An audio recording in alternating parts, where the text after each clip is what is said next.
Why you are your own worst enemy.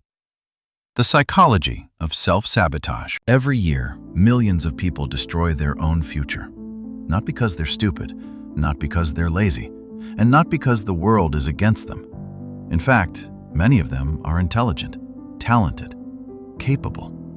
Some even know exactly what they need to do, yet somehow, they never do it. They procrastinate on the opportunities that could change their lives. They stay in relationships that slowly destroy them.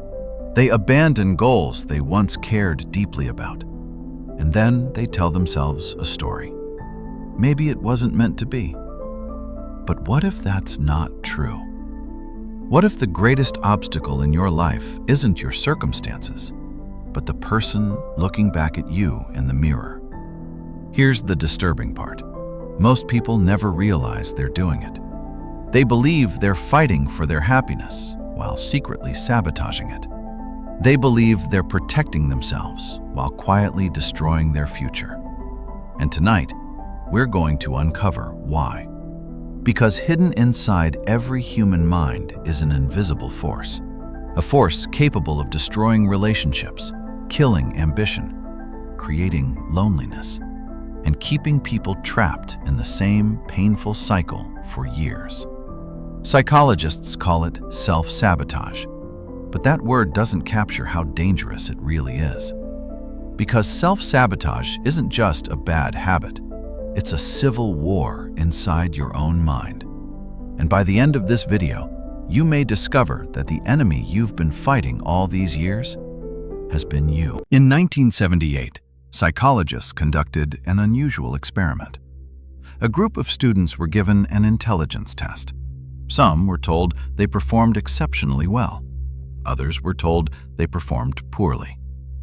Then, researchers offered them a second test, a chance to prove themselves, a chance to improve. You would expect the students who wanted success to choose the challenge, but something strange happened. Many intentionally chose easier tasks, not because they wanted to win, because they wanted to avoid discovering their limits. Think about that. The fear wasn't failure. The fear was finding out who they really were. And that's where self-sabotage begins. Not with weakness, not with laziness, but with fear. A fear so deep that most people don't even know it exists. Because the roots of self-sabotage are often planted long before adulthood. Imagine a child who grows up hearing, "You're not good enough. You'll never succeed. Why can't you be more like your brother?" The child may forget the words, but the brain doesn't. Years later, that child becomes an adult who hesitates before taking opportunities, who doubts compliments, who feels uncomfortable with success, who somehow finds a way to ruin good things, not because they want to suffer, but because suffering feels familiar, and what feels familiar feels safe. This is one of the darkest truths about human psychology. Your brain does not always want what is best for you. It wants what is familiar, even if that familiarity is destroying your life.